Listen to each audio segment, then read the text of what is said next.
Assalamualaikum warahmatullahi wabarakatuh. Perkenalkan, nama saya Ahmad Dewansyah dan teman saya Dewi Sri Mulyani Supriyadi akan membahas studi kasus dari K3. Tapi sebelum membahas studi kasus dari K3, kita harus tahu apa itu K3. K3 atau Kesehatan dan Keselamatan Kerja adalah suatu ilmu pengetahuan dan penerapannya dalam usaha mencegah kemungkinan terjadinya kecelakaan dan penyakit akibat kerja. Dan adapun tujuan dari K3 yaitu pertama, melindungi tenaga kerja atas keselamatannya dalam melakukan pekerjaan untuk kesejahteraan hidup dan meningkatkan produksi dan produktivitas nasional. 2. Menjamin keselamatan setiap orang lain yang berada di tempat kerja tersebut. 3. Memelihara sumber produksi agar dapat digunakan secara aman dan efisien. Adapun solusi untuk mengatasi terjadinya kecelakaan di dalam kerja, yaitu upaya pencegahan kecelakaan kerja melalui pengendalian bahaya di tempat kerja. 2. Upaya pencegahan kecelakaan kerja melalui pembinaan dan pengawasan. 3. Upaya pencegahan kecelakaan kerja melalui sistem manajemen. Poin selanjutnya akan dijelaskan oleh teman saya. Baiklah, di sini saya akan melanjutkan pembahasan mengenai perlengkapan K3. Yang pertama yaitu kacamata pengaman atau safety glasses. Alat ini digunakan untuk melindungi mata dari bahaya kemungkinan jatuhnya benda tajam, debu, partikel kecil, percikan bahan kimia, dan mengurangi sinar yang menyilaukan. Yang kedua, safety helmet. Helm pengaman berguna untuk melindungi bagian kepala pekerja dari berbagai paparan bahaya, seperti kejatuhan benda maupun paparan aliran listrik. Yang ketiga yaitu respiratory protection, berfungsi hampir sama dengan masker, yang biasa digunakan pada lingkungan kerja yang memiliki potensi bahaya tinggi, seperti pada lingkungan kerja yang berkecimpung di lingkungan kimia, nuklir, dan lain-lain. Yang keempat yaitu ear protection, perlengkapan K3 yang biasa dipakai untuk menjaga dan melindungi organ pendengaran dari suara yang berfrekuensi tinggi. Peralatan K3 ini biasanya digunakan para pekerja yang berada pada ruang produksi yang memiliki suara mesin yang tinggi. Yang kelima yaitu high visibility atau rompi safety adalah komponen alat pelindung diri kesehatan bagi pekerja yang biasanya bertugas pada malam hari atau ketika di lokasi kerjanya tidak memadai dalam hal penerangan. Yang keenam yaitu safety gloves. Perlengkapan K3 ini berfungsi melindungi tangan agar tidak melakukan kontak langsung dengan bahan kimia dan terluka akibat bersentuhan dengan benda tajam atau arus listrik.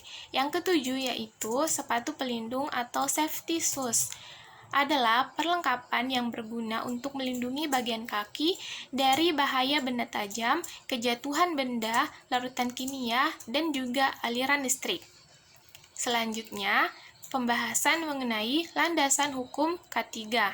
Landasan hukum K3 ini merupakan peraturan-peraturan yang berkaitan dengan keselamatan dan kesehatan kerja atau K3. Berikut peraturannya.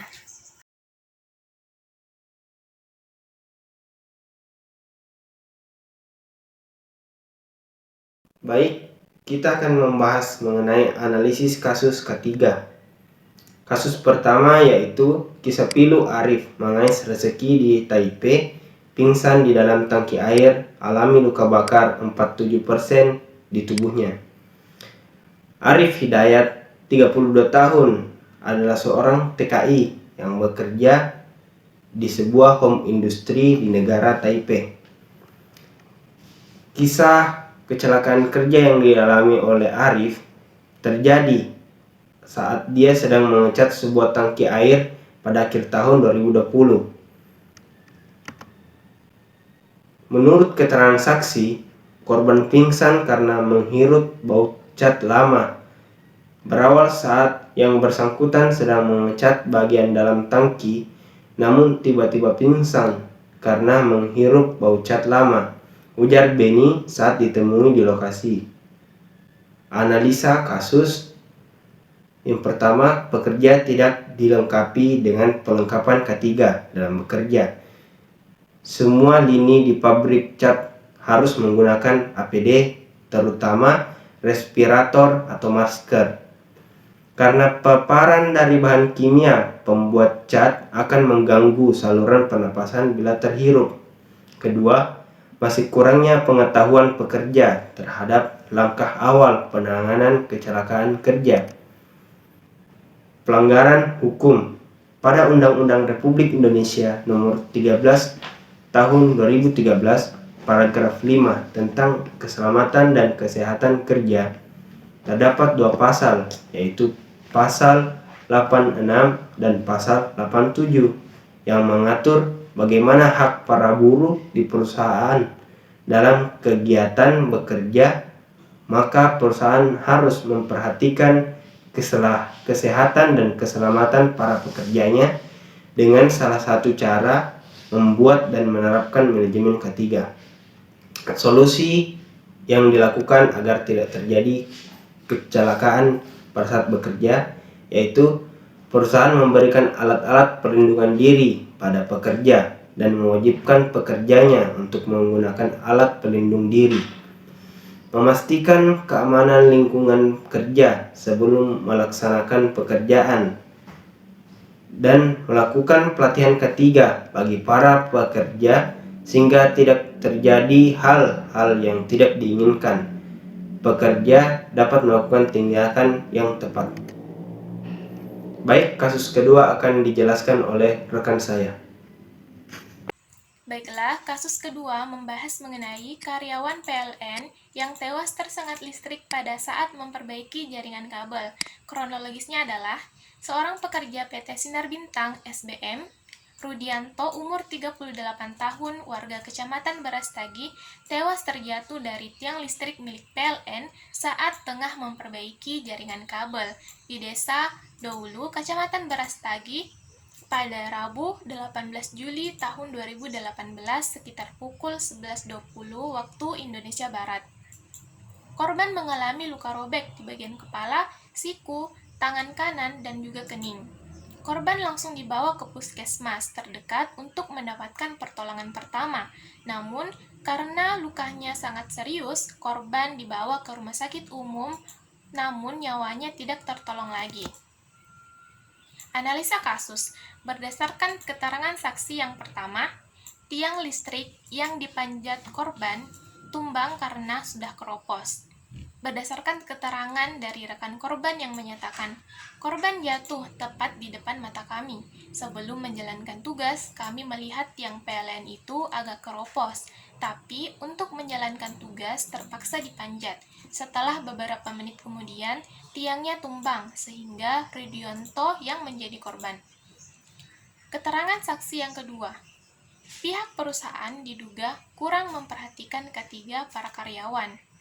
Seperti yang disampaikan salah seorang warga yang menyaksikan bahwa saya sering melihat jika para pekerja PLN itu tidak dilengkapi alat pengaman, bahkan hujan-hujanan terus dipaksakan bekerja. Kadang saya kasihan melihatnya, malam-malam pun terus bekerja. Kalau terjadi apa-apa, kasihan keluarga di rumah. Analisa kasus. Berdasarkan kasus tersebut, yang pertama, perlindungan terhadap pekerja serta fasilitas K3 kurang memadai dan kurang diperhatikan, mengingat pekerjaan memasang jaringan kabel PLN merupakan pekerjaan yang tidak aman. Yang kedua, kecelakaan terjadi disebabkan oleh pemeliharaan alat yang rendah. Pihak PLN seolah-olah tidak memberikan adanya perawatan terhadap tiang yang selama ini terbuat dari besi sehingga keropos dimakan usia dan mengambil korban jiwa.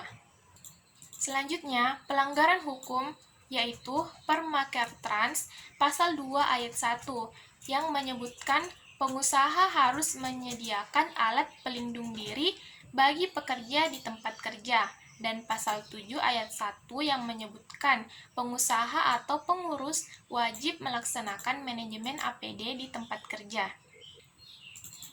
Selanjutnya yaitu solusi yang harus dilakukan agar kejadian tersebut tidak terulang adalah yang pertama, perusahaan memberi alat-alat pelindung diri pada para pekerja dan mewajibkan pekerjanya untuk menggunakan alat pelindung diri tersebut. Yang kedua, memastikan keamanan lingkungan kerja sebelum melaksanakan pekerjaan. Yang ketiga, tidak memaksakan pekerjaan apabila pekerjaan memiliki potensi bahaya yang tinggi sehingga tidak memungkinkan untuk dikerjakan. Berdasarkan dari penjelasan kedua kasus tersebut, maka dapat disimpulkan bahwa faktor penyebab terjadinya kecelakaan kerja dari dua kasus yang diangkat adalah mengenai tidak adanya ketersediaan APD alat pelindung diri bagi para pekerja. Selain itu, masih kurangnya pengetahuan pekerja dan pemilik kerja mengenai prosedur K3. Baik, terima kasih. Seperti itulah penjelasan kami terkait studi kasus K3. Terima kasih, mohon maaf atas segala kekurangan. Assalamualaikum warahmatullahi wabarakatuh.